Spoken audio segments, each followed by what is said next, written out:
안녕하세요. 켈리의 작은 도서관에 오신 것을 환영합니다. 오늘은 김호진 작가의 시를 소개해 드리겠습니다.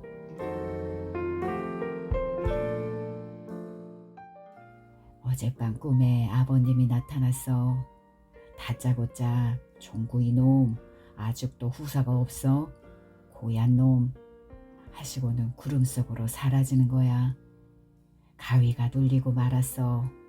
온몸에 식은땀이 쫙 흐르더군. 김호진 작가의 시 낭독 시작하겠습니다.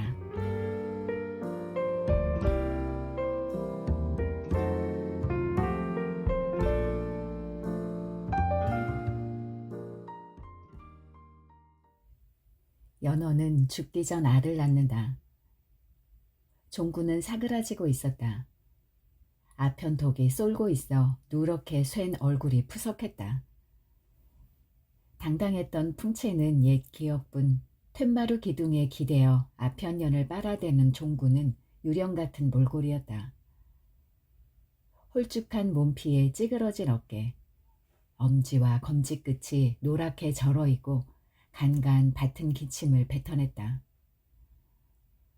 마약에 취한 동공은 황홀병을 헤매는 모양으로 개슴츠레하면서도 신비로운 기운에 잠겨 있었다. 상기된 얼굴 표정은 쾌감의 절정을 누리고 있는 듯했다. 몽연한 눈빛은 그러나 말기 중독자의 우울을 숨김없이 드러내고 있었다.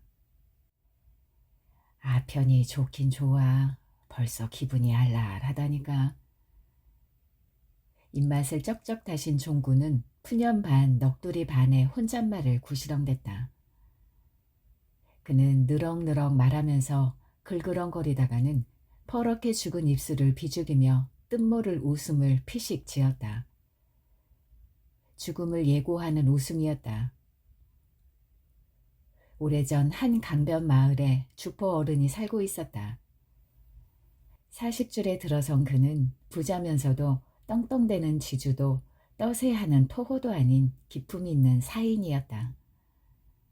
어느 강씨 종문 종손인 그는 4대 독자였다. 게다가 그의 아들 종구도 외아들이었다. 종구가 태어난 1920년대만 해도 아들이 없는 집은 대를 잇기 위해 씨앗을 들였다. 양자를 들이거나 시넬이나 시바지를 들이기도 했다. 종갓집은 더욱 그랬다. 주포 어른 외아들 종구도 그런 곡절을 거쳐 태어난다. 종구는 어머니가 둘이다. 한 분은 주포 어른의 본처 윤부인이고 다른 한 분은 자기를 낳아준 분예다. 인근 국민학교를 다닐 때 종구는 무던하고 공부도 잘하는 미소년이었다. 그런 그가 서울 어느 중학교에 입학하고는 아주 딴 사람이 되어버렸다. 소문이 이상하게 번져 동네 사람들은 종구가 바람났다고 쏙떡댔다. 행상 다니는 주포리의 한 장사치가 서울 저작거리의 술집에서 종구와 맞닥뜨린 것이 사단이었다. 종구가 술집 기녀와 눈이 맞아 아들이라도 털썩 낳는다. 그러면 종중 전체가 들고 일어날 것이 뻔한 일. 그것만은 막아야 한다고 생각한 주포 어른은 종구를 끌고 와서 결혼시켰다. 종구 나이 17살 때였다.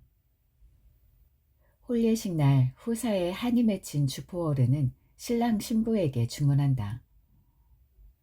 종손이 뭐냐? 종문의 대통을 이을 사람 아니냐? 명심할 소임은 조상을 받들고 대를 잇는 일, 절사보다 더 큰 불효는 없느니라. 주호 어른은 턱수염을 쓸어내리며 덧붙인다. 우리 가문 앞날이 두 사람 금실에 달렸거늘 씨 하나 못 남기는 불효는 하지 말렸다.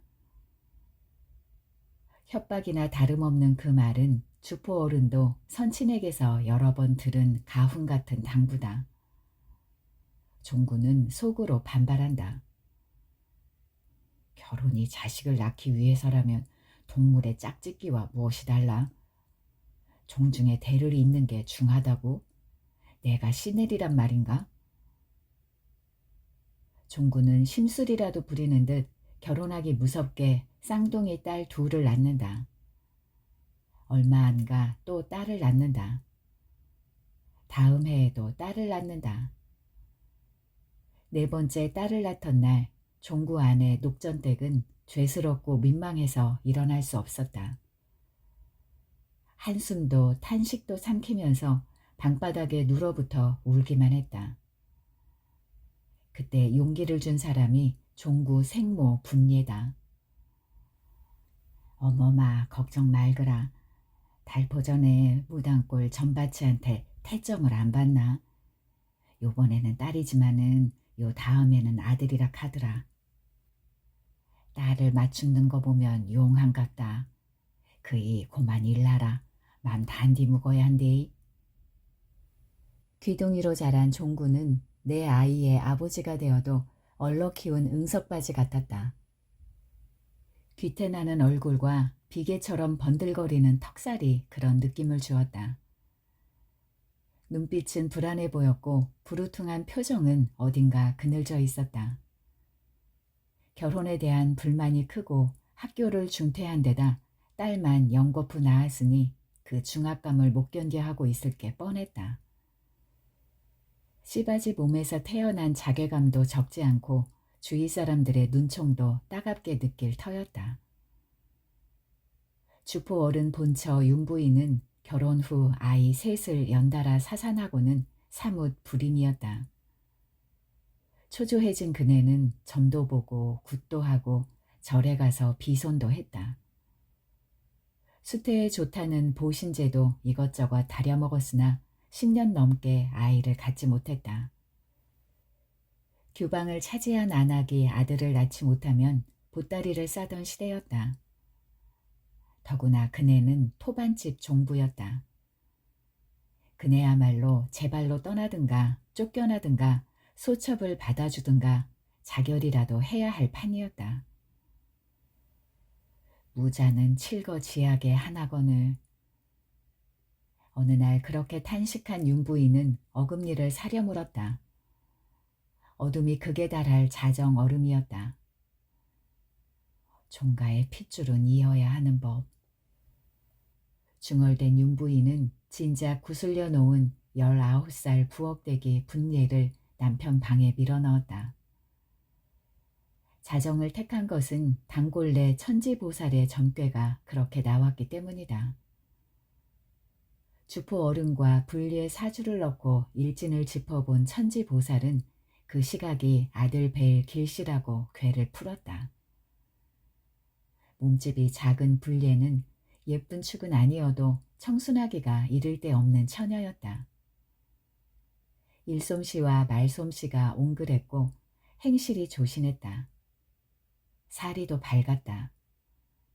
성깔은 좀 있어도 지나치지는 않았고 속이 깊었다.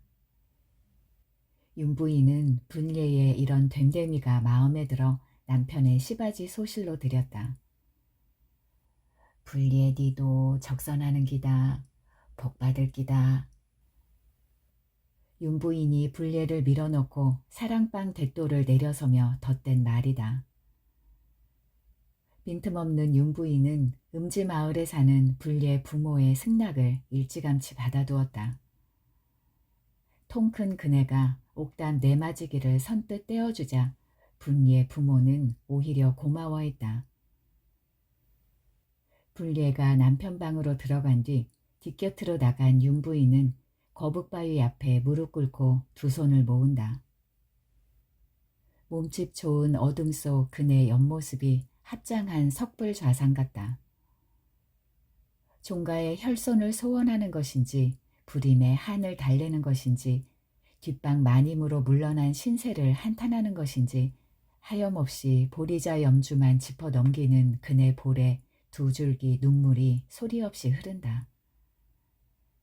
달은 구름 속을 줄곧 드나들고 두어식경 지나 첫 딸기 회를 치며 목청을 느린다. 그 순간 소반 위에 정화수 안에 커다란 달이 빙그레 웃고 있다. 윤부인은 불례가 막 수태한 환각을 느꼈다. 기쁨인지 서름인지 알 수 없는 감정이 북받친 윤부인은 혼잣말을 중얼거린다. 불례 네가 이 달같이 번듯한 아들만 낳는다면 내 어찌 네 공을 잇겠느냐. 송암골의 백암사 인경이 소슬하게 울었다. 주포 어른도 진작부터 내심 불례를 염두에 두고 기회를 엿보고 있었다. 처실 윤부인은 회임 가망이 없고 자기 나이도 적은 게 아니고 양작감도 마땅치 않고 대는 이어야겠고 그런 초조감이 이유였다. 남편이 딴 여자를 넘보면 아내의 육감은 예민해진다. 윤부인도 예외는 아니었다. 그네가 서둘러 불례를 사랑방에 밀어넣은 것은 남편의 꿈틀대는 속내를 읽었기 때문이다. 자기 몸은 말을 안 듣고 불례는 하루가 다르게 물이 오르고 불례를 훔쳐보는 남편의 눈길은 심상찮고 미육하게 버틸 수만 없는 것을 짐작하고 선수를 친 셈이다. 그렇게 해서 1년쯤 뒤 불례는 투실투실한 아들 하나를 낳는다. 그게 종구다. 불례가 주포 어른 첩이 되자 우는 사람이 있었다. 강쇠였다. 강쇠는 불례와의 신접 살림을 꿈꿔온 주포 어른네 머슴이다. 22살에 견머슴으로 들어온 그는 먼저 들어와 살던 5살 아래의 불례를 보자마자 연심을 느꼈다. 눈만 마주쳐도 싱글거리기 일쑤였다. 불례도 겉으로는 쌀쌀맞게 대하면서도 입을 실룩 비죽이고 눈을 헬끈거리며 좋아했다. 어느 여름날 뒷곁에서 앵두를 따는 불례를 보고 불끈 단 강쇠는 못 참고 직접댔다. 그걸 본 윤부인이 서리빨 질책을 한다. 자네하고 불례는 지체가 다르네. 꿈도 꾸지 말게. 지체라니. 배알이 꼴릴 만큼 고깝게 들렸지만 강쇠는 애써 사겼다. 강쇠는 상전 윤부인이 경로하는 까닭을 그때는 몰랐다. 그러다 어느 새벽 젖가슴을 감싸 안고 주포 어른 방에서 나오는 불례를 본 강쇠는 낙심한다. 울분에 사무친 숫기 센 강쇠는 지게를 부수며 난리를 친 끝에 돌연 종적을 감춘다. 집을 나가면서 강쇠가 이를 악문다. 내 기어코 다부 올 거다.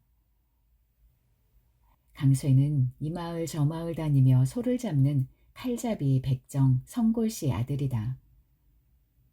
윤부인이 지체 어쩌고 한 것은 이 점을 빗댄 것이다. 윤부인이 삼해질하듯 강쇠를 모질게 꾸짖은 것은 다 생각이 있어서다. 불례가 비록 부엌댁이지만 장차 주포 어른 아이를 낳을 여자라는 것을 확실히 못 받기 위해서다. 그러니까 윤부인은 불례 몸을 빌려 대를 이을 생각을 진즉부터 품고 있었다. 종구를 벤 불례가 처음 진통을 느낀 것은 해산 전날의 초저녁이었다. 만삭의 불례가 진통을 호소하자 기미를 알아챈 윤부인은 서둘러 제너머 음지마을 용녀를 불렀다. 용녀는 용하다고 소문난 무당이기도 하지만 새쌍둥이도 받아낸 경험 많은 산파다. 불례는 자정쯤에 또 진통을 느꼈다. 첫 번째 것과는 다르게 참기 힘든 진통이었다. 불례는 본능적으로 산 문에 힘을 모으고 용을 썼다. 입에 수건을 물고서다. 문이 열리지 않았다. 사경 가까이 되어 3번째 진통이 왔을 때도 용을 썼지만 문은 굳게 닫혀 있었다. 산고에 시달리는 불례보다 지켜보는 윤부인이 더 속이 탈 지경이었다. 먼동이 틀 즈음 불례 몸에 또 진통이 왔다. 이번에는 더욱 강렬했다. 불례는 용녀가 시키는 대로 삿문에 온 힘을 모으고 용을 있는 대로 썼다. 그제야 문이 열리면서 뭔가 철퍼덕 쏟아져 나왔다. 시뻘건 핏물이었다. 그걸 본 윤부인 얼굴이 하얘졌다. 용녀가 황급히 옆에 있는 빨랫줄을 실형 횃대에 걸어 감은 다음 두 자락을 불리의 손에 쥐어주며 소리친다. 이걸 잡고 힘을 줘. 더 줘. 무릎은 세우고. 불례가 빨랫줄에 매달리며 연거푸 용을 쓰자 벤의 아이의 정수리가 나올 듯 말 듯 비쳤다. 땀에 전 불례는 거의 빈사 상태였다. 다급해진 윤부인과 용녀가 아무리 다그쳐도 지친 용녀는 힘을 쓰는 신용만 한다. 윤부인이 용녀에게 묻는다. 애기가 무사하겠는가? 안 죽은 살아있구만요. 불례는 덜컹 겁이 났다. 이러다 아이가 죽는 거 아이가? 하는 생각에 스치는 순간 불례는 죽기 살기로 아랫배에 안간 힘을 모았다. 이윽고 불례가 비명을 삼키며 혼절하는 찰나 갓난아이가 울음을 터뜨렸다. 아침 해가 뜨는 시각 지독한 난산이었다. 조금 뒤 불례 귓속 아득한 곳에서 윤부인의 목소리가 들려왔다. 아들이네. 이런 경사가 어디 숲겠는가? 자네 공이 크네. 불례가 정신을 차렸을 때는 아이가 옆에서 자고 있었다. 불례가 몸을 돌려 아기를 바라보는데 용녀가 말한다. 큰 제목이요. 보통 아가 아니요. 그렇지만은 나올 때 애를 먹이는 아는 고집이 센 법이요. 이런 아는 뭐든지 지 마음대로 해야 직성이 풀려. 속개나 썩을 거요. 불리의 귀에는 큰 제목이라는 말만 들렸다. 윤부인은 복덩이 종구를 자기가 낳은 살부치처럼 애지중지 키웠다. 갓난아기 종구가 잠투정이라도 하면 강보에 쌓안고 둥게둥게 어르기도 하고 말라 오그라진 자기 젖꼭지를 얼른 물리고는 했다. 종구가 홍역을 앓을 때는 밤새껏 살풀이 구슬하며 법석을 떨었다. 음지마을 용녀를 불러 바깥 소슬 때문에는 청룡을, 안뜰 중문에는 백호를, 사랑채 퇴마루 기둥에는 봉황을, 안채 대청마루 기둥에는 거북을 커다랗게 그려 붙였다. 그곳에 등롱도 대낮같이 밝혔다. 용녀는 신들린 듯 무경을 외고 꽹과리와 장고를 치고 신하위를 지르며 무의 자락을 나부꼈다. 곤대짓으로 상모를 돌리고 작두날 위에서 맨발 춤사위 제주도 부렸다. 한마당 가득한 구경꾼과 하늘 높은 용마루가 종구의 존재성을 한껏 과시하는 밤이었다. 천지보살 용녀의 신기 덕분인지 종구는 홍역을 이겨냈다. 종구를 얻은 뒤에도 윤부인은 불예에게 남편 잠자리 시중을 계속 들게 했다. 실패했지만 시 하나 더 얻으려는 욕심이 있어서였다. 윤부인도 더러 투심이 성과를 드러낼 때면 불예 대신 남편 방을 찾았다. 늦은 저녁 직접 자릿길을 받쳐들고 사랑방 문턱을 넘어서고는 했다. 주포어른은 근력이 좋은 편은 아니었다. 왜소하고 깡마른 체구에 해수병까지 앓던 그는 몇 년 골골 버티다 돌연 세상을 떴다. 예순을 바라보는 나이였다. 사람들이 기혈이 막혀서라느니 중풍을 맞아서라느니 이러쿵저러쿵 수군대는 중에 기동어른이 안타까워하는 투로 한마디 했다. 과색땜이여.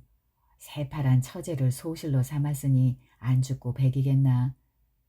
그 사람 본래 약골 아이가 심청 많은 본처도 시시로 보채을 끼고. 주포 어른이 세상을 뜨자 종구는 이렇게 자기 신경을 넋두리 한다. 내가 종손이라고? 종손은 종가를 지키는 게 도리라고. 나는 도시로 나가 사업을 할 거야. 도시에서는 내 출생을 아무도 몰라. 아무리 혼잣말이어도 투덜대는 본새가 보통 삐딱한 게 아니다. 종구가 12살쯤 되었을 때 주포 어른은 이렇게 말한 적이 있다. 종구, 너는 문중의 기둥이다. 종소는 종택을 지키며 대소사를 돌봐야 하는 법. 출향 생각은 허지도 마라. 종중 재향 때는 네가 초헌 재준이라. 재주? 아버님은 그렇게 생각하셔도 문중 어른들은 나를 꼴같자는 서출이라고 업신여기잖나. 종구가 딴 생각을 하자 빨던 장죽으로 통나무 재터리를 탕탕 친 주포 어른은 한마디 보탠다. 부부는 한번 작배하면 해로 하는 게 흥복이다. 한눈 팔지 말아야 한다. 이 세상 어디에도 조강지처만한 여자 없느니라. 주포 어른은 고드러진 턱수염을 두어 번 쓸어 훑었다. 자신의 행동 하나하나, 심지어 친방 생활도 간섭하던 부친이 자꾸 하자 종구는 강원도 태백을 뻔질나게 드나든다. 탄광 사업을 한다고 했다. 토지를 처분해서 광산 하나를 통째로 매입한 것이다. 종구 나이 30도 안 됐을 때였다. 영업 상무만 믿고 경험 없이 덤벼든 사업이 잘 될 리가 없다. 자연 들어오는 돈보다 나가는 돈이 많았고 그럴 때마다 그는 땅을 팔아 땜질했다. 그즈음 아내 녹전댁이 또 딸을 낳는다. 구실을 얻은 종구는 안동에 딴살림을 차린다. 녹전댁은 오종종하게 속 좁은 여편네가 아니었다. 질투심 많은 앙증스런 여편네도 아닌 그네는 짱알거리며 강샘을 부리기는커녕 볼멘 소리 한 번 안 하고 아내의 도리만 다 할 뿐이었다. 아들은 방탕하고 가세는 무너지고 화병을 얻은 윤부인은 종구가 2번째 첩살림을 차린 다음 해에 세상을 뜬다. 눈을 감기 전 윤부인은 종구를 불러 유언 비슷한 말을 했다. 어예뜬동 한 달에 한 번쯤은 종택을 들러라. 애미를 독방에만 가둬놓지 말고 그래야 후사를 보지. 종구는 윤부인의 당부를 따르지 않았다. 녹전댁을 찾아가기는커녕 되레 씨앗을 갈아치우며 해방감을 만끽하는 기세였다. 곱비 풀린 젊은 궁도령 종구는 거침이 없었다. 마작을 좋아한 종구는 주말마다 안동 첩집에서 노름판을 벌인다. 노름패에는 늙은 눈을 닮은 외파리 형사도 있고 딸기코를 한 세무원도 있고 구렛나룻이 얼굴을 덮은 잔나비 형상의 군청 직원도 있었다. 신부는 공무원이지만 외근을 핑계로 대낮에도 술집에서 느침을 흘리는 사람들이다. 하나같이 젊은 30대 사내들이었다. 종구가 애초 그들과 어울린 의도는 장사 속이었다. 그러나 원체 노는 뽐새가 흐벅지고 헛헛한 그는 곧 그들과 한패가 되어 방탕한 삶 속으로 나날이 빠져들어갔다. 그렇게 사는 사람들의 끝판이 좋을 리가 없다. 얼마 안 가서 딸기코는 술의 사건으로 구속되고 외파리는 어느 여인과의 간음 사건에 휘말려 고소당하고 잔나비는 술에 절어 간암으로 죽었다. 종구 첩 오키는 트레머리 밑으로 드러난 뒷목이 유난히 탐스러운 여자였다. 도톰한 입술과 오똑한 콧마루와 잘속한 허리가 제법이었던 그녀는 전신이 생동감 있게 조화를 이룬 20대였다. 몸피는 가냘파도 가슴은 풍만했고 볼품은 왠지 잔망스럽고 행동은 경망했다. 그에 비하면 정실 녹전댁은 기품은 말할 것도 없고 여성적인 신비로움까지도 훨씬 나아 보였다. 강촌 여인답지 않은 섬세한 살결과 다소곳한 자태가 특히 그랬다. 살림살이도 야무지고 알뜰해서 무엇 하나 흠잡을 데 없는 녹전댁이었다. 종구가 누린 호사는 가차없는 응징으로 돌아왔다. 광부 매몰 사고와 세금 포탈 혐의가 겹쳐 허우적거리는 와중에 탄광 사업을 총괄하던 영업부장이 일을 저질렀다. 그가 여직원과 짜고 자금을 빼돌린 탓에 회사가 폭삭 망하고 말았다. 부잣집 외아들로 자란 종구는 각박한 세파와 부대껴 본 적이 없다. 먹고 살기 위해 허둥댈 필요가 없었던 그는 선친이 남겨준 재산이 있는 한 사업자금으로든 노름 미천으로든 마음 내키는 대로 쓰면 그만이었다. 세상은 언제나 자기 뜻대로 돌아갈 것이라는 막연한 낙관에 빠져있던 종구였다. 그는 탄광 사업도 관건만 끼면 잘 될 것으로 믿고 술판과 노름판에 더 신경을 썼다. 종구는 망했다. 활락은 속절없이 깨지고 남은 것은 빚뿐이었다. 그 빚을 갚기 위해 그는 종택과 몇 되기 비탈밭과 텃밭만 남겨놓고 나머지 토지는 다 처분했다. 백여마지기 논밭이 거덜이 나자 머슴이든 부엌대기든 드난살이 하던 사람들은 다 제 발로 떠나갔다. 문객들은 말할 것도 없고 일가 친척들도 하나같이 발을 끊었다. 일손이 달려 안방만 지킬 수 없게 된 녹전댁은 팔을 걷어올리고 들판으로 나갔다. 몸빼를 입고 수건을 두른 그네는 시어머니 불예와 함께 대지와 맞섰다. 대갓집 새댁이 하루아침에 거친 들판에 억청 농부가 된 것이다. 그래도 그네는 남편을 탓하거나 원망하지 않고 기다리고만 있었다. 큰 시어머니 윤부인의 유언을 떠올리면서 어머마 꾹 참고 기다려야 한대. 종구는 필시 어머만테로 돌아온다. 종군의 토지를 작심하고 사들인 사람은 강쇠다. 강쇠는 이장을 내세워 종군의 토지를 거저 줍다시피 사들였다. 좋아하던 불예를 주포 어른에게 빼앗긴 한을 풀기라도 하듯 그는 빚에 몰린 종구가 내던지는 땅을 마구잡이로 끌어모았다. 굶주린 포식자와도 같은 맹렬한 기세였다. 형편 좀 펴졌다고 덩그럭거리는 꼴이 가관이었지만 강쇠의 상승세는 놀라웠다. 그동안 물밑에 숨어 살던 괴물이 거대한 물살을 타고 급상하는 형국이었다. 주포 어른 댁에서 쫓겨난 강쇠는 안동역에서 지게꾼 노릇을 하는가 하면 노가다판에서 막노동도 했다. 허접한 자파를 싸들고 이장 저장 옮겨다니며 보따리 장사도 했다. 그가 한미천 잡게 된 계기는 떠돌이 약장수를 하면서다. 밀가루와 백봉령 가루로 만든 환약을 불로장수 약이라며 장날마다 떠벌린 게 대박을 쳤다. 하루는 난전에서 옷을 파는 뜨내기 보따리상이 강쇠에게 묻는다. 형씨는 무슨 수로 돈을 그리 잘 버는 거요? 입담으로 버는 거요. 약장사는 막항 허풍으로 속여먹는 야바위꾼이요. 넉살 좋고 몸집 좋은 그는 더러 뻥도 치고 안진뱅이 춤도 추고 차력술도 부렸다. 그가 등에 바가지를 넣고 곱사춤을 출 때면 사람들이 배꼽을 잡고 웃었다. 바로 그 순간 그는 환약을 한 움큼 삼키고는 각설이 타령을 하며 약을 팔았다.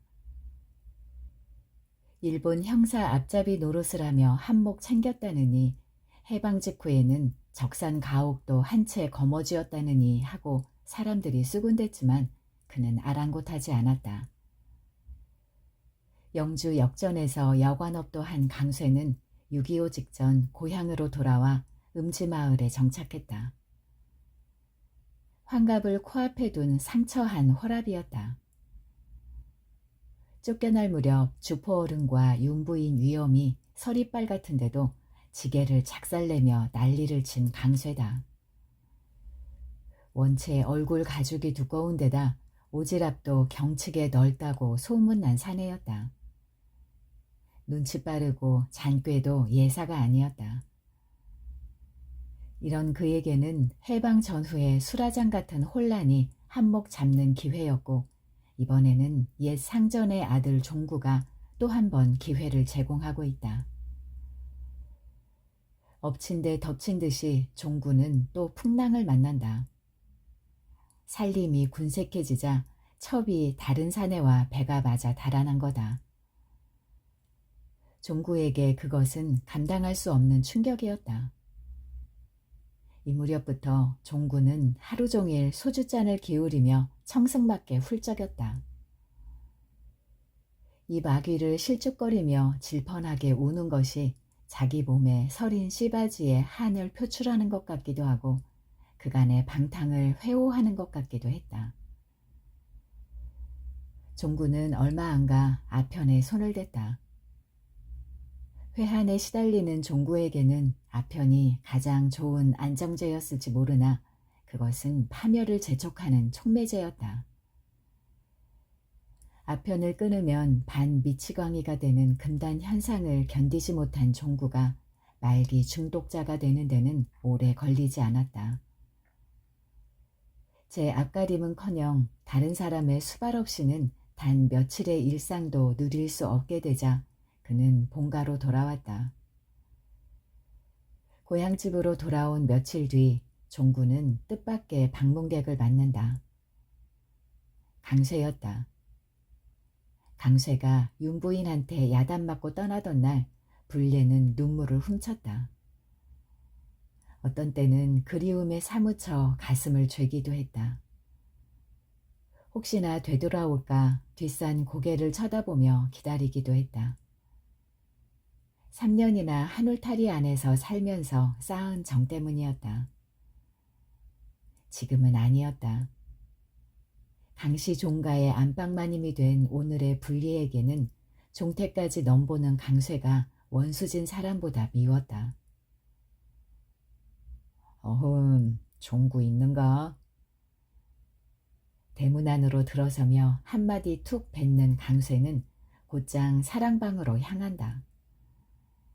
자기 집을 드나드는 주인 같은 걸음걸이다.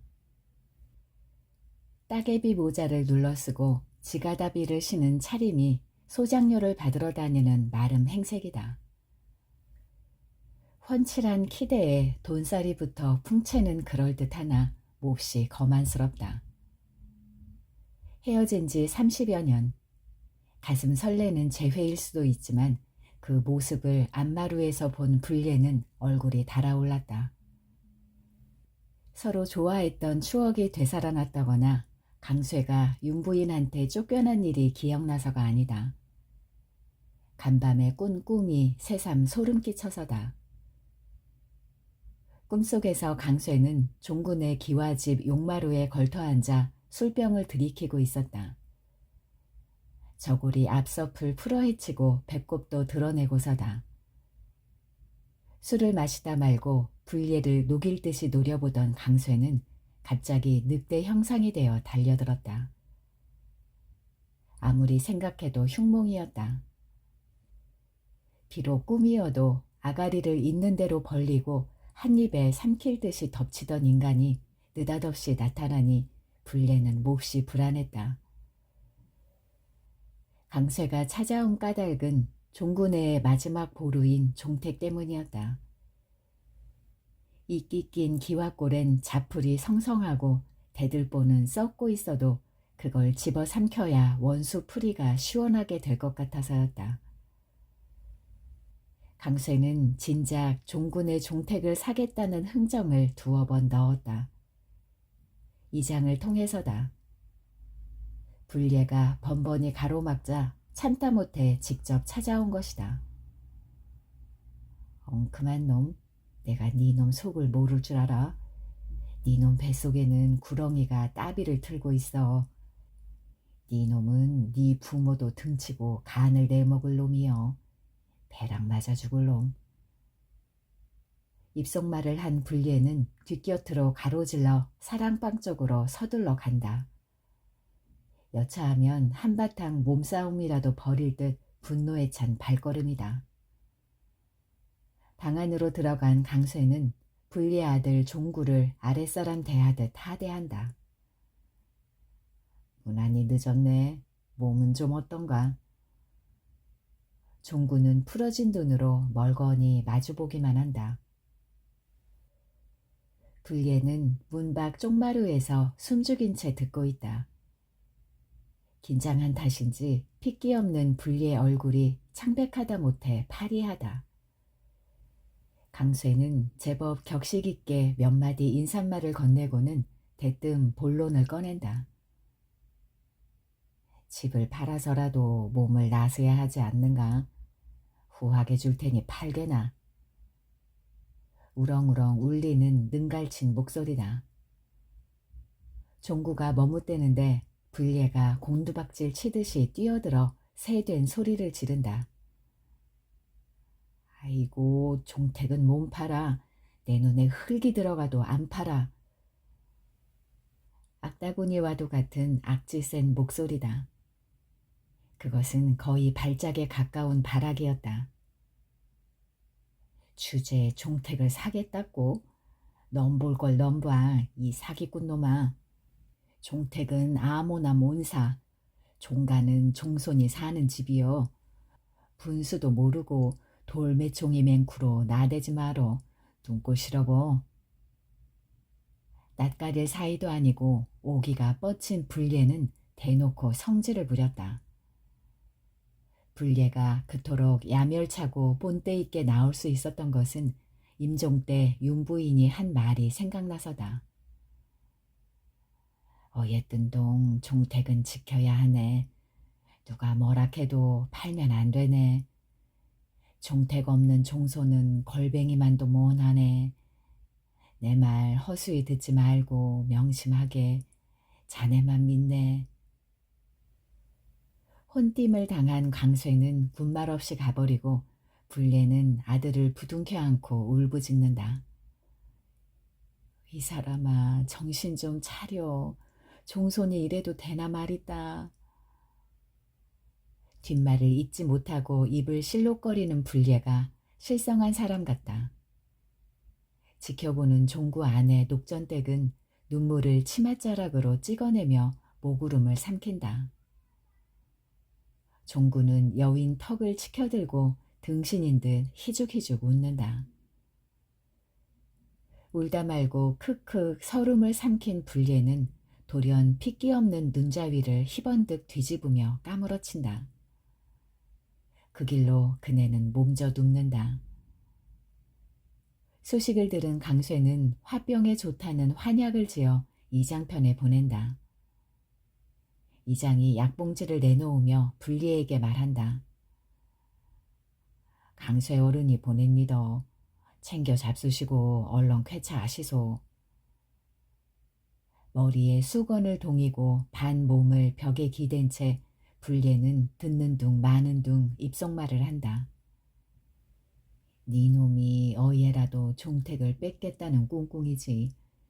어린 반푼어치도 없다. 불례는 약봉지를 쇠죽솥에 던져버린다. 이장으로부터 불례의 병세를 전해 들은 강쇠는 며칠 뒤 또 종구를 찾아간다.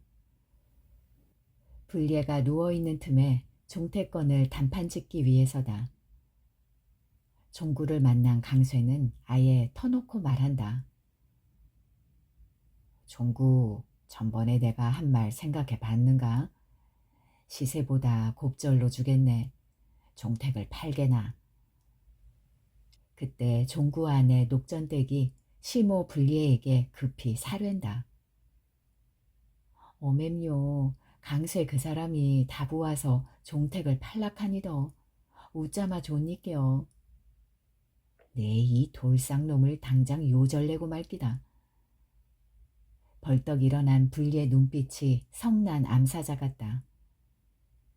녹전댁 부축을 받으며 사랑방으로 들어선 그네는 다짜고짜 강쇠의 멱살을 잡고 내쏜다.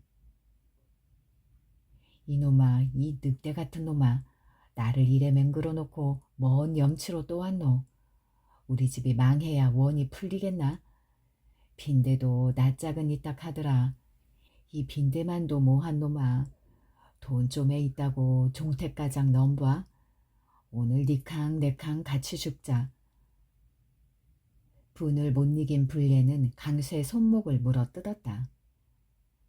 몸집은 작아도 당차기가 이를 데 없는 불례다. 이를 아는 강쇠는 이번에도 꽁무니가 빠져라 가버리고 불례는 방바닥에 주저앉아 푸념한다. 아이고 염라대왕도 무심하제. 저런 놈을 안 잡아가고 살려두다이. 아이고 서러버라. 병이 난 불례는 며칠 뒤 숨을 거둔다. 한방눈이 검게 내리는 이른 새벽, 그녀 나이 50 중반이었다. 불례가 숨을 거둔 그날 강쇠는 진종일 술만 마시다가 자정 무렵 급사했다. 사람들은 불례가 데려갔다고 했다. 불례가 죽고 한 달쯤 뒤 종구 동생뻘 먼촌 일가부치 동구가 문상을 왔다. 동구가 영전에 분향 묵례하고 마주 앉아 종구는 인사말을 하다 말고 팔자 타령을 한다. 내가 이렇게 된 거는 팔자 탓이야. 씨바지로 태어난 것도, 종손에 멍에를 쓴 것도, 재산을 털어먹은 것도, 아편쟁이가 된 것도 팔자 때문이지. 지난 일이 후회되는지 종구는 자기 연민에 빠져 있었다. 형님은 아편만 끊으면 일어섭니다. 생각을 바꿔보세요. 생각이 팔자라고 하지 않습니까? 동구 너 고등학생이 어른 같구나. 뜬모를 냉소를 입가에 흘린 종구는 갑자기 그답지 않은 말을 한다. 나는 인제 죽은 몸이야. 나야 죽어도 싸지만 한 가지가 걱정돼. 이대로 죽으면 종택 지킬 놈이 없다는 거지. 종손 노릇을 나몰라라 하던 그가 뒷일을 걱정하다니. 동구는 놀란 기색으로 눈만 껌뻑였다. 종구는 하던 말을 계속한다. 어젯밤 꿈에 아버님이 나타났어. 다짜고짜 종구 이놈 아직도 후사가 없어. 고얀 놈. 하시고는 구름 속으로 사라지는 거야. 가위가 눌리고 말았지. 온몸에 식은땀이 쫙 흐르더군. 종구는 말을 끊었다가 잇는다. 오죽했으마 꿈에 나오셨겠나. 원을 풀어드려야겠는데 자신이 없어. 형님 한 말씀 해도 될까요? 뭔데? 종은 씨를 퍼뜨리도록 운명 지어져 있습니다. 그게 자연의 섭리라는 겁니다. 이 섭리가 플라타나스 솜털씨를 떠돌게 합니다. 연어가 죽기 전에 모천을 찾는 것도 이 섭리를 쫓는 겁니다. 니 날 가르치는 기야.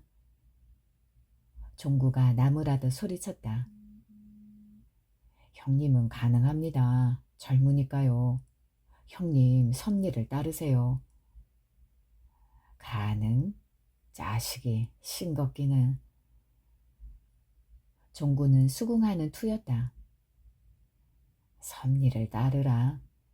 너 나를 떠미는구나. 종구 목소리가 갑자기 누거 있었다. 형님, 대를 잇는 것은 생명을 잇는 겁니다. 육신은 사라져도 생명은 남지요. 이 생명은 대를 이어 진화합니다. 형님이 진화하는 거지요. 너 제법이구나. 종구는 돌연 입담 걸게 나온다. 그래, 죽기 전에 씨 하나 퍼뜨려 봐야겠다. 사내가 씨도 못 남기고 죽어서는 안 되지. 명색이 종손인데. 쑥스러운 듯 종구는 히하고 멋쩍게 웃었다. 그것도 잠시 이어진 뒷말은 결연하다 못해 비장하다. 동구 네 말이 옳아. 뼈에 가죽만 남았어도 나는 아직 가능해. 음울하게 그늘졌던 종구 눈동자가 갑자기 야릇한 욕망으로 불타오른다.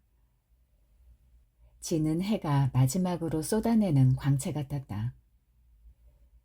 죽음이 임박하면 그렇게도 변할 수 있는지 벌써 불이 지피는 모양이었다. 종구가 씨를 심던 밤 안에 녹전댁이 꿈을 꾸었다. 자글거리는 물비늘이 잎새처럼 나붓대는 집 앞 개천가에서다. 거기서 빨래하는 녹전댁 앞으로 발글에 혼인색을 띤 연어 떼들이 몰려들었다. 신기하게 여기며 옷가지를 함지에 담는데 한 놈이 황금빛 꼬리를 탁 치며 녹전댁 치마 밑으로 뛰어들었다. 녹전댁이 급히 일어서는 바람에 툭 떨어진 놈은 구물구물 힘없이 떠내려갔다. 거반 죽은 채였다. 소스라쳐 잠을 깬 녹전댁은 흉몽인지 길몽인지 종잡을 수가 없어 이튿날 용녀를 찾아갔다. 태몽이여, 분맹 아들이여, 씨가 싹이 텄어. 꿈풀이도 해보고 점괘도 뽑아본 용녀는 한마디 덧댄다. 남편 명이 다 됐어. 채비하고 있어. 병든 남편이 갑작스레 덮친 까닭을 짐작은 하고 있었지만 용녀 말을 듣고 보니 그 뜻이 더없이 숭고해 보였다. 녹전댁은 아랫배에 손을 얹고 뱃속 아이의 생명이 곧 남편의 생명이라는 생각을 했다. 분맹 아들이여, 씨가 싹을 텄어. 용녀 말을 되새긴 그녀는 회심의 미소를 짓다가 갑자기 정색한다. 남편 명이 다 되었다는 보살 말이 생각나서다. 녹전댁이 비실대는 남편 종구를 거부하지 않은 것은 작은 시모 분리의 유언 때문인지도 모른다. 대가 끊어질까 애가 탄 불례는 때만 되면 천지보살 용녀를 찾아가서 치성을 드렸다. 반지까지 복채로 바치며 실경에게도 빌고 천신에게도 빌고 지신에게도 빌었다. 자기네 집 대청마루대에 모신 성주님께도 새빵 실엉에 모신 삼신 할멈께도 부뚜막 살강에 모신 조왕님께도 안방 단지에 모신 조상신께도 씨 하나 점지해달라고 때마다 빌었다. 치성이 통했던 것일까? 종구가 덮칠 때 작은 시모 분리의 유언이 녹전댁 귓전을 때린다. 어머마, 우애라도 아들을 놔야 한데이. 지성이면 감천이데이. 내 말 이자뿔지 말그레이. 용기를 낸 녹전댁은 허우적거리는 남편을 지그시 끌어당겼다. 남편의 거친 숨소리가 아들을 원하는 사투같이 느껴져 눈물이 쏟아져 나왔다. 마지막 힘을 다한 종구는 전신을 떨며 신음하고 늘어졌다. 기진한 그는 몇 달 버티지 못하고 어느 밤 조용히 눈을 감았다. 새까맣게 탄 아편 꽁초를 입에 문 채였다. 39의 서러운 나이였다. 죽어가는 종구 귓속 멀리서 아내 말이 꿈결인 듯 들려온다. 보살이 카대요. 지가 아들을 뵀다고요. 보살이 아들 이름도 지어줬어요. 연우라고요. 연우가 조상님 제사도 지내고 종택도 지킬 간에 편안히 가시오. 종구는 알아듣고 속으로 중얼댄다. 나도 씨를 심었어. 부모님 원도 풀어드렸어. 이제는 죽어도 한이 없어. 부엉이가 한겨울 깊은 밤을 울고 있었다.